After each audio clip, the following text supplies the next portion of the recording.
वेद स्वाध्याय के अंतर्गत आइए आज का हम विषय लेते हैं। जैसा कि बहन जी ने प्रश्न किया, क्या परमात्मा सोता है? तो सभी को मैं कहना चाहती हूँ, वेद मंत्र के आधार पर प्रमाण देते हुए अथर्ववेद में 11वें अध्याय के चौथे मंडल में और 25वें सूक्त में, नहीं, चौथे सूक्त के 25वें मंत्र में, अथर्ववेद के 11वें कांड के चौथे सूक्त के 25वें मंत्र में आपको ये मंत्र मिलेगा। उस मंत्र के भीतर बताया गया है कि परमेश्वर जागता है या सोता है, क्या करता है आखिर।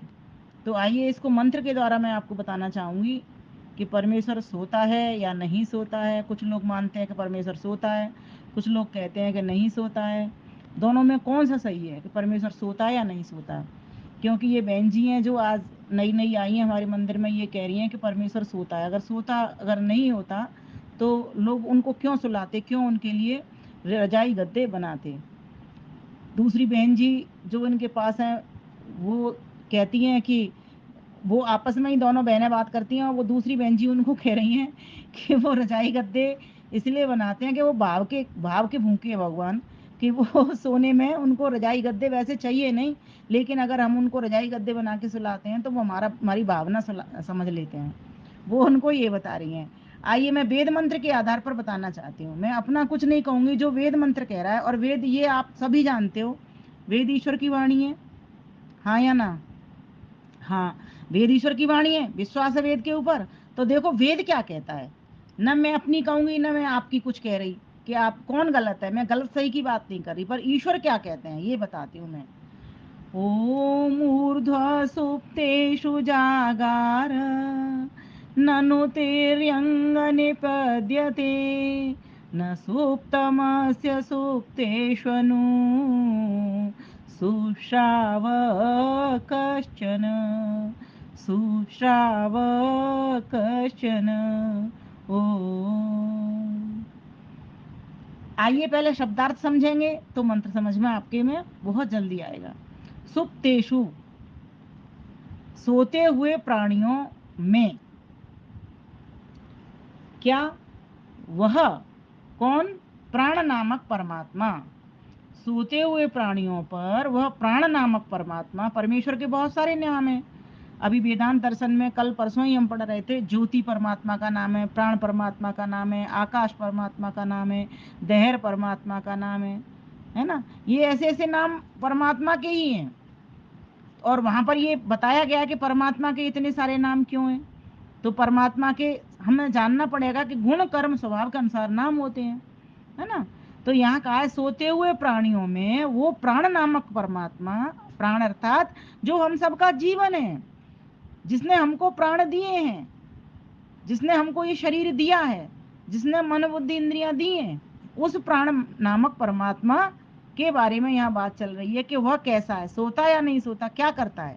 तो कहा ऊर्ध्व, ऊपर रहकर, जागार, जागता है। वह परमात्मा सोते हुए प्राणियों पर, जब हम सभी लोग जो सो जाते हैं, पशु पक्षी भी सो जाते हैं, तब वो प्राण नामक परमात्मा क्या करता है? ऊपर रहकर जागार, जागता है। अब ऊपर का मतलब क्या है? एक तो ऊपर हमारे ऊपर, सिर के ऊपर है ना, एक हमारी छत के ऊपर, और एक हमारी छत के ऊपर भी जितनी भी चीजें हैं, सूर्य चंद्रमा, इनके ऊपर, और इनके भी ऊपर और भी बड़े बड़े वो हैं, नक्षत्र हैं, तारे हैं, उनके भी ऊपर। तो सबके ऊपर, अर्थात क्या मतलब निकला इसका? परमेश्वर कोई एक जगह तो रहता नहीं है। जैसे हम कहते हैं ना हमारे माता पिता हमारे ऊपर, इसका मतलब क्या है कि हमारा कोई रखवाला है, हमारे भी कोई ऊपर है, कोई हमारा भी कोई मूल है जो हमारा ध्यान रखता है। तो कहा ऊर्ध्व, वह परमेश्वर सोते हुए प्राणियों पर, जिसका कि एक नाम प्राण है, जो प्राणों का भी प्राण है, हम सबका आधार है, भू है, वह परम चैतन्य शक्ति का कह रहा है कि जागता रहता है। अर्थात हम सबके ऊपर, हम सबका रखवाला बन करके, हम सबका चौकीदार बन करके जागता रहता है। फिर कहा न नु, कभी नहीं, न नहीं, नु कभी नहीं, तिर्यक, तिर्यक कहते हैं तिरछे को, जैसे एक सीधी लाइन, एक खड़ी लाइन, एक तिरछी लाइन। तिर्यक, कभी नहीं तिरछा, निपद्यते, निपद्यते अर्थात गिरता है, वो कभी तिरछा होकर के नहीं गिरता, अर्थात कैसा रहता है वो सीधा भी है, वो नीचे भी है, वो ऊपर भी है, वो दाएं भी है, बाएं भी है, भीतर भी है, आगे भी है, पीछे भी है, चारों दिशाओं में भी है, चारों कोणों में भी है, और ऊपर नीचे भी है। तो दसों जगह पर कोई भी ऐसी जगह नहीं है जहां वो नहीं हो, इसलिए वो कहीं गिरता नहीं है, टेढ़ा मेढ़ा होकर के ऐसा लगता हो कि कहीं गिरता है वो। तो क्या करता है, तो आगे कहा सुप्तेषु, सोते हुओं में, अस्य सुप्तम, इस परमात्मा का सोना, कश्चन, किसी ने भी नहीं, न कश्चन, न किसी ने भी, न अनुशुश्राव, परंपरा से नहीं सुना। इस परमात्मा का सोना किसी ने भी परंपरा से नहीं सुना। बताओ, सोचो, इसमें तो स्पष्ट मना कर दिया कि परमेश्वर सोता नहीं है। जब सारी जगती सो जाती है तो परमात्मा तब भी जागता रहता है, और जाग करके उसको ऐसे नहीं होना पड़ता जैसे हम तो जाग करके, माँ तो अपने बच्चे को देखने जाती है, मेरा बच्चा सोया है कि नहीं सोया है, चल करके जाती है। परमेश्वर को ऐसे जाना नहीं पड़ता। या माँ के बगल में जब बच्चा सो रहा हो तो टेढ़ी मेढ़ी करवट, तिरछी भी होती है, सीधी भी होती है, परमेश्वर को ऐसा तिरछा भी नहीं होना पड़ता अपने बच्चों को देखने के लिए। वो तो हर जगह पर स्थित है, कोई जगह उससे जब खाली नहीं है तो हर ओर से, हर जगह से वो देख रहा है और रखवाली कर रहा है अपने बच्चों की, अर्थात अपनी पूरी प्रजा की, चाहे वो जड़ हो चाहे चेतन हो, सबकी वो रखवाली कर रहा है। ऐसा परमेश्वर एक सेकंड के लिए भी नहीं सोता। हम लोग तो 6-6 घंटे सोते हैं, हमारे रखवाले भी 6-6 8-8 घंटे सोते हैं, 4-4 घंटे सोते हैं। ज्यादा बड़े रखवाले होते तो रात को जाग लेते हैं, चौकीदार होते हैं रात को जाग, लेकिन फिर भी दिन में सोते हैं। क्योंकि ये जो दिन रात है और सोना जागना हम सभी जीवों के लिए परमेश्वर ने बनाया है, ये बात समझने की है।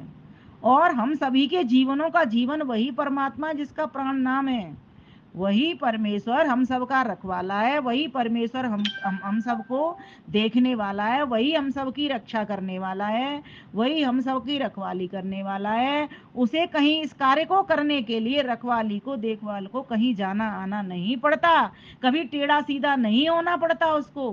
क्यों?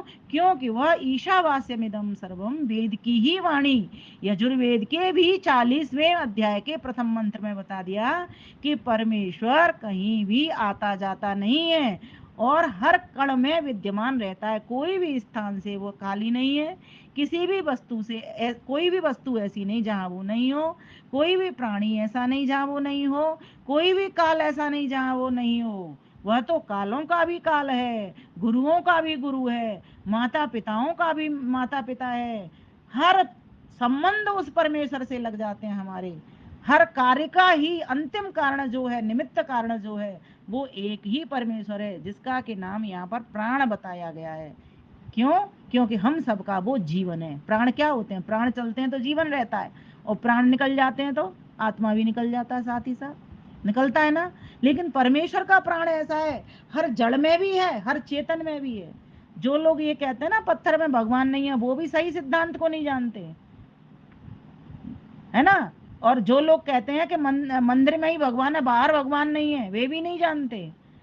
और ईश्वर क्या कहता है कि मैं तो कण कण में, मैं तो पत्थर में भी रहता हूँ, मूर्तियों में भी रहता हूँ, बिना मूर्तियों के भी रहता हूँ, मंदिर में भी रहता हूँ, मंदिर के बाहर भी रहता हूँ, गुरुद्वारे में भी रहता हूँ, मैं आर्य समाज मंदिरों में भी रहता हूँ, सनातन धर्म के मंदिरों में भी रहता हूँ। मैं तो कोई जगह ऐसी है ही नहीं जहाँ मैं नहीं रहता हूँ।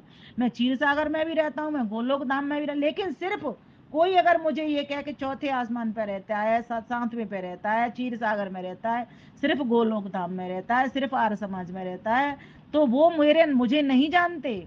और जो लोग ये कहते हैं कि मैं सोता हूँ, वो भी मुझे नहीं जानते। अगर मैं सो गया 1 सेकंड के लिए, अच्छा सोता कौन है? सोता वह है जिसके पास शरीर है, ये इंद्रियां हैं। परमेश्वर के पास हमारा शरीर, हमारा जैसा शरीर नहीं है। वो अपने सारे काम, बिनु पग चलाई सुनई बिनु काना, बिन कर कर्म करई विधि नाना, राम सिया राम, सिया राम, जय जय राम राम। ओम बोलो, बोलो, बोलो, ओम, व्योम बोलो व्योम, बोलो सोम सोम सोम। ऐसा वो परमेश्वर है। इसीलिए तो सारे लोग उसी के पास पहुंचते हैं, क्योंकि वो हमारा सबका रक्षक है। इसीलिए उस ओम परमात्मा का एक नाम प्राण भी है, जो कभी भी नहीं सोता, हम सबका जीवन बना रहता है। सोते में भी, अच्छा एक बात बताइए, सोते में हमारा ध्यान कौन रखता है? जब एक वृक्ष के ऊपर एक चिड़िया सो जाती है तो गिरती है क्या? वो नहीं गिरती ना। तो कोई तो जाग रहा है जो उसका ध्यान रख रहा है। तो वही उन पक्षियों का भी वही रखवाला है एकमात्र, जो कि प्राण नाम का ईश्वर है, जिसका कि एक नाम अपना और मुख्य प्रिय नाम ओम है। उसी का एक नाम प्राण है। तो कहा वो प्राण नामक जो परमात्मा है, वो सोते हुए प्राणियों पर भी अपनी पूरी नजर बनाए रखता है, अपनी पूरी रखवाली बनाए रखता है। वो कभी नहीं तिरछा सीधा होता। तिरछा सीधा होकर के माँ तो कभी टेढ़ी करवट ले लेगी तो बच्चे से उधर हो सकती है, लेकिन वो जगत जननी माँ ऐसी है, वो करवट उसको लेने की आवश्यकता ही नहीं है, क्योंकि उसका शरीर हमारा जैसा नहीं है। वो अपने सारे, और दूसरी बात, वो सर्वांतर्यामी होने से, सबके अंदर भी, अंदर से भी नियंत्रण करने से, बाहर से भी नियंत्रण करने से, अंदर से भी देखने से, दृष्टा होने से, बाहर से भी दृष्टा रहने से, ऊपर से भी दृष्टा रहने से, नीचे से भी दृष्टा होने से, सभी कोणों से भी दृष्टा होने से, वो अपने बच्चों की, अपनी प्रजाओं की, जड़ हो चाहे चेतन हो, पूरी पूरी रखवाली करता है। तो कहा कि परमात्मा सोता नहीं है। इसलिए प्यारी माताओं बहनों, अब हम आगे इस बात को ये समझेंगे कि ये हम न तो भाव के चलते करते, हम अविद्या के चलते ऐसा करते हैं, रजाई गद्दा बनाते हैं भगवान के लिए और भगवान को सुला देते हैं। अच्छा, मैंने एक चीज और देखी है कि रजाई गद्दा तो बना देते हैं, भगवान के लिए सुला देते हैं, पर कभी उन्हें कोई सूसू पोटी कराते देखा है आपने? जब तुम रजाई गद्दे में उसको सुला रहे हो, ठंड से बचा रहे हो, भोजन भी करा देते हो, पर उनको कभी तुम पोटी सूसू कराते हो? बोलो, नहीं कराते। आप देखो, खुद कह रही हो, मैंने नहीं कहा। मैंने तो आपको इसका उत्तर भी नहीं दिया, मैं तो ईश्वर की बात सुना रही हूँ बस। मेरे पास अपना कुछ है ही नहीं। मैं भी तो आप जैसी ही हूँ, आप दोनों बहनों जैसी। मैं भी तो अविद्या में ही हूँ। मैंने तो लेकिन बस इसको वेद को पढ़ रखा है, और वही मैं चाहती हूँ आप भी वेद को पढ़ें, वेद का स्वाध्याय करें। जैसे जैसे आप वेद का स्वाध्याय करेंगी, आपके हृदय के भीतर प्रकाश हो जाएगा, हृदय के भीतर ज्योति हो जाएगी। उस प्राण नामक परमात्मा से आपके प्राण मिल जाएंगे। जब दोनों प्राण मिल जाएंगे, जब दोनों आत्माएं मिल जाएंगी आपस में, आत्मा और परमात्मा का मिलन हो जाएगा, तो असीम आनंद की प्राप्ति होगी। फिर हमको इस शरीर में आकर के सोना जागना नहीं पड़ेगा। फिर परमात्मा जैसे हमें रखेगा, जिस तरह से आनंद में वो रहता है पूरा लबालब, वैसे ही हम भी उसके साथ रहेंगे। समझ रहे हो ना? तो बताइए, इतनी अच्छी सुविधा परमेश्वर ने हमको दी है, वेद ज्ञान की, अपना संविधान हमको पूरा पूरा दे दिया है। अगर हम इसके पास नहीं होंगे तो हमें सच्चा ज्ञान कैसे होगा?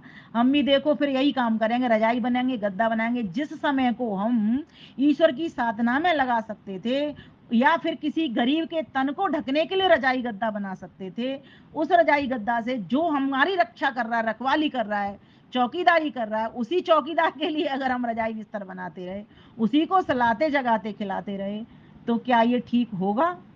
अच्छा चलो, अपने मन से सोच करके मुझे उत्तर देना। और मैं आज आपसे उत्तर नहीं मानती। घर जाकर के मेरी बात का चिंतन करना, और कल जब आप मंदिर में आओगी ना, तब मेरी बात का उत्तर देना आना, लेकिन जरूर। क्योंकि देख, ये ध्यान देना कि मैं भी आपकी जैसी ही हूँ। बस मैंने इस वेद को अपने समीप कर लिया है, आप अभी इससे थोड़ी सी दूर हैं। अब मैं चाहती हूँ कि आप अगली बार का जब प्रवचन होगा तो आप मुझे सिखाएंगी, मैं आपसे सीखूंगी कि ईश्वर, देखो इसमें बताया ईश्वर सोता नहीं है। अब ये हमें ये विश्वास नहीं होगा सोता नहीं है। मैंने जबकि कितने उदाहरण भी आपको दे दिए कि वो पक्षी जो डाल पे बैठा है वो गिरता नहीं है और रात को सो लेता है, तो कौन उसका ध्यान रख रहा है, कौन उसकी रखवाली कर रहा है? मुझे ये बताइए। कोई तो उसकी रखवाली कर रहा है। जो जीव जल में पूरे टाइम पड़े रहते हैं, 24 घंटे पड़े रहते हैं, कोई तो उनकी जल से रक्षा कर रहा है। एक भी जल की बूंद उनकी फेफड़े में जाके अटकती नहीं है। जो नभ में पक्षी चल रहे हैं, सारा टाइम नभ में पक्षी उड़ रहे हैं, कोई तो उनकी रक्षा कर रहा है, कोई तो उनकी उड़ने की शक्ति दे रहा है उनको। सोचो, बहुत सारे उदाहरण इसके लिए हो सकते हैं, पर समय की अपनी सीमा है। हमारा सुबह का समय व्यस्त रहता है, हमारे पास समय, क्योंकि सभी को ड्यूटी जाना है। इसीलिए आइए थोड़ा सा इसका काव्य में आनंद ले लेते हैं। ये चतुर्वेद शतकम है। इस चतुर्वेद शतकम का अगर आप पाठ करेंगे, बहुत सरल भाषा में हमने इसको लिखने का प्रयास किया है। सारे जग के सोने पर भी कभी नहीं प्रभु सोते तुम, कभी नहीं प्रभु सोते तुम। नहीं सुना ये परंपरा से शयन न टेढ़े होते तुम, शयन न टेढ़े होते तुम। हे प्रभु, ये आपने ही हमको बात बताई है। हे प्रभु हम भी शुभ कर्मी बन, हे प्रभु हम भी रखवाली कर, अनथक अविचल चलते रहें, अनथक अविचल चलते रहें। विमल वेद से सुरभित होकर तेरे फूल वन खिलते रहें, तेरे पुष्प वन खिलते रहें। ओ अब इसकी देखो, अब मैंने ये शब्दार्थ भी आपको सुनाए और इसकी मैंने आपको संक्षिप्त व्याख्या भी बताई, इसका काव्य भी बताया। और देखिए इसकी विनय कितनी सुंदर उठेगी। आप भी उठा पाओगे जब आप मंत्रों के शब्दार्थ समझ लोगे ना, भाव समझ लोगे उसके, तो आप भी काव्य भी बना पाओगे, आप विनय भी उठा पाओगे। मैं बहुत सरल ढंग से आपको बता रही हूँ। अगर आपको नहीं समझने में आए ना तो मुझसे द्वारा पूछ सकते हैं आप। देखो विनय कैसे उठेगी। अब हमारे अंदर एक भाव बन गया कि ईश्वर सोता नहीं है, ठीक है। क्या हमें पता लगा यहाँ से ईश्वर ने क्या कहा कि मैं सोता नहीं हूँ, और मैं टेढ़ा मेढ़ा भी नहीं, मुझे टेढ़े मेढ़ा होना नहीं पड़ता किसी को देखने के लिए। मैं वहां स्थित रहता हूँ, हर जगह मैं मौजूद रहता हूँ, इसलिए मुझे टेढ़ा मेढ़ा होकर के देखना नहीं पड़ता। हमको तो पीछे वाला कोई व्यक्ति देखना है तो क्या करना पड़ता है, पीछे को गर्दन घुमानी पड़ती है ना। कोई भी पशु पक्षी हो उसको भी ऐसे देखना पड़ता है, लेकिन ईश्वर को तो गर्दन ऐसी हमारी जैसी है नहीं, और एक देशीय वो है नहीं, सर्वदेशीय है। ना तो ऐसी शरीर उसके पास, और ना हमारी जैसी गर्दन, और ना वो एक देशीय, और ना वो अल्पज्ञ कम जानने वाला कि उसे पता ही ना चले कि वहां पर क्या हो रहा है, अमेरिका में क्या हो रहा है। क्योंकि सारे देश उसके ही बनाए हुए हैं, अर्थात सारे स्थान भूमियां उसी ने बनाई हैं, सारे फल फूल उसी ने बनाई, सारी वस्तुएं उसी ने बनाई, सारी व्यक्ति व्यक्ति और पशु पक्षी, उस प्राणी मात्र सब उसने बनाए, वेद का संविधान उसी ने बनाया। तो जब सब कुछ उसने का ही निर्माता प्रोड्यूसर वही है, हम तो मात्र प्रयोक्ता मात्र हैं, बस ऐसा हमको मान करके चलना पड़ेगा। तो ऐसे परमेश्वर के लिए भाव कितने सुंदर उठ सकते हैं। हे प्रभुदेव, हे परमपिता परमेश्वर, आप तो समस्त जड़ चेतन जगत के भीतर बाहर सर्वत्र व्यापक हो करके, सर्वदेशीय हो करके परिपूर्ण हो रहे हो। आप कभी सोते नहीं हो, 24 घंटे 365 दिन जागते ही रहते हो। और ये संख्या भी 24 घंटा 365 आपने हमारे लिए बनाई है। एक पल के लिए भी कभी आप ना आलस्य में रहते, ना प्रमाद में जाते, ना आपको नींद आती, ना आप हमारी तरह तंद्रा में ग्रस्त होकर के ऊँगते हो। अन्य प्राणियों में तो कोई रात में सो जाता है, कोई दिन में सो जाता है, हम भी कभी दिन में सोते हैं, कभी रात में सोते हैं, कभी रात में सोते हैं, कभी दिन में सोते हैं। किंतु हे प्रभु, इन शयन करने वाले सभी प्राणियों के भीतर रहते हुए भी दिन हो रात हो कभी भी आप शयन नहीं करते हो। सदैव जागृत रह करके सबके कर्मों का पूरा पूरा लेखा जोखा आप रखते हो। क्योंकि अगर परमेश्वर सो गया तो सारे अकाउंट की, सभी पशु पक्षियों के, मनुष्यों के अकाउंट की कैसे वो पता लगाएगा, कैसे उनके कर्मों का फल देगा। जबकि कर्मों के फल का प्रदाता कौन है, परमपिता परमेश्वर देता है। क्या नहीं बोलो, आप कैसे गाती हो, मेरे दाता के दरबार में सब लोगों का खाता, जैसा जिसके भाग्य में होता वैसा ही वो पाता, मेरे दाता के दरबार में सब लोगों का खाता। नहीं चले उसके घर रिश्वत, नहीं चले चालाकी, उसके अपने लेन देन की रीत बड़ी है बाकी, पुण्य की बेड़ा पार करे वो पाप की नाव डुबाता, मेरे दाता के दरबार में सब लोगों का खाता, मेरे दाता के दरबार में सब लोगों का खाता। तो परमेश्वर कर्मों के फल का प्रदाता है, तो इसीलिए हर वक्त उसकी नजर है। अब देखिए हम भी किसी को फल दे, परीक्षक परीक्षार्थी परीक्षा दे रहा है, ठीक है, और परीक्षक उसको क्या करता है, खड़ा होकर के देखता रहता है कि नहीं देखता रहता है। जबकि वो तो अल्पज्ञ है, परमेश्वर कैसा है, सर्वज्ञ। उसको तो ये भी पता है कि ये विद्यार्थी लिख क्या रहा है, जबकि परीक्षक को इतना नहीं पता, वो तो कॉपी चेक करेगा तभी वो उसका फल देगा देख करके। लेकिन परमेश्वर तो उस वक्त भी देख रहा होता है उस विद्यार्थी को, उसके हाथों में शक्ति, लिखने की शक्ति, उसके दिमाग में बुद्धि लिखने के लिए, और उसके पेन वगैरह जो वस्तुओं का मटेरियल भी उसने परमेश्वर ने ही दिया हुआ है, जिसके आविष्कार करके ईश्वर ने उस पेन का निर्माण किया है। समझ रहे हो ना। इसीलिए सब कुछ परमेश्वर ही है, करता धरता दाता। लेकिन जीवात्मा स्वतंत्र कर्ता होने से अपने कर्म अच्छे भी बना सकता है, बुरे भी बना सकता है, और जैसे कर्म बनाता है वैसा ही फल वो प्रदान करता है परमेश्वर। इसलिए परमेश्वर कभी न जागता है, न कभी ऊँघता है, न कभी आलस्य में रहता है, न कभी प्रमाद में वो रहता है। वो तो हर वक्त जागृत अवस्था में रहता है। 24 घंटे 365 दिन परमेश्वर सदा ही जागता है। इसीलिए हे प्रभुदेव, आप सर्वव्यापक, सर्व प्रेरक, समस्त चराचर जगत के संचालक परमेश्वर, आपके एक नियम कानून विधि से हम बिल्कुल भी नहीं हटेंगे। हे प्रभु, हम कभी नीचे नहीं गिरेंगे, न तिरछे होंगे, जैसे आप कभी न नीचे गिरते हैं न तिरछे गिरते हैं। इसलिए हे प्रभुदेव, हमें भी अपना जैसा बनाइए, हम भी किसी के रक्षक बने, हम भी किसी के चौकीदार बन पाए, हम भी किसी की रक्षा कर पाए, हम भी किसी की रखवाली कर पाए। हे प्रभुदेव, जैसे आप जागते हो, कभी ऊँघते नहीं हो, कभी प्रमाद नहीं करते हो, कभी आलस्य नहीं करते हो, हे प्रभुदेव, ऐसे हम भी बन जाएं, हम भी पुरुषार्थी होकर के आपको पाने का पूरा पूरा प्रयत्न करते रहें, पूरा पूरा पुरुषार्थ करते रहें। हमारे ऊपर आप एक नियंत्रक के रूप में, एक शासक के रूप में बने रहते हो। हे प्रभुदेव, जो हमसे छोटे हैं, जो हमसे ज्ञान में, बल में कमजोर हैं, उनको हम शिक्षा दें, उनकी हम शक्ति का वर्धन कर पाएं, ऐसी प्रभुदेव आपसे प्रार्थना करते हैं। हमें भी होश से बेहोशी से होश में लेकर के आइए, हमें भी सुप्तावस्था से चेतनावस्था में लेकर के आइए। माना कि हम सभी जीव चेतन हैं, लेकिन हे प्रभुदेव, चूंकि मनुष्य की गाड़ी, ये मनुष्य का चोला आपने हमको दिया है, हम इसमें सो भी जाते हैं, जाग भी जाते हैं। इसलिए प्रभुदेव, आराम करने के लिए सोना तो बहुत जरूरी है हमारे लिए, लेकिन हम व्यर्थ ही सोते ना रहें, व्यर्थ ही ऊँघते ना रहें, व्यर्थ ही आलस्य प्रमाद में ना रहें।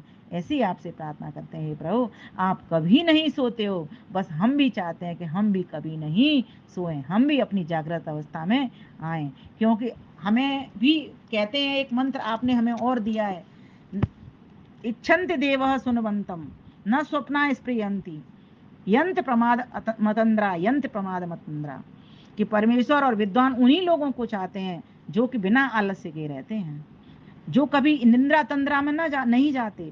सोएंगे लेकिन उतना ही सोएंगे, कम सोएंगे, बस जिससे कि आराम मिल जाए, विश्राम मिल जाए, लेकिन फिर उसके बाद फिर अपने कार्य की ओर बढ़ जाते हैं। जो लक्ष्य वो हाथ में लेते हैं, उस लक्ष्य को पूर्ति कर लेते हैं। हे प्रदेव, आज हमें ये निश्चित हो गया है कि आप सोते नहीं हो, ये तो हमें पक्का हो गया है। अब हमें आपके लिए रजाई बिस्तर बनाने, क्योंकि आपने ही तो हमको रजाई बिस्तर बनाने की अकल दी है हमारे लिए, क्योंकि हम सोएंगे तो आराम करेंगे। आपको आराम करने की आपको जरूरत ही नहीं है, आपके पास इतना असीम सामर्थ्य, असीम शक्ति है, आपको आवश्यकता नहीं है। हम मनुष्यों को, चूंकि हम कम सामर्थ्य वाले, अल्प सामर्थ्य वाले हैं, अल्प शक्ति वाले हैं, इसलिए हमको आराम करना, हम थक जाते हैं, आप कभी थकते नहीं हो। इसलिए ये प्रभुदेव, हम अनथक अविचल चलते रहें और आप जागे हुए परमात्मा की सन्निधि को प्राप्त करें, शरणागति को प्राप्त करें, ऐसी आपसे हम प्रार्थना करते हैं। हम सब का के ऊपर अपना वरद हस्त रखिए, हम सब के ऊपर हे प्रभु अपनी कृपा बनाए रखें, ऐसी हम आपसे प्रार्थना करते हैं। हमारी प्रार्थनाओं को स्वीकार करिए, स्वीकार करिए, स्वीकार करिए। सबका बेड़ा पार करिए, सबका बेड़ा पार करिए, सबका बेड़ा। इति ओम शम। सभी को सादर सप्रेम नमस्ते जी।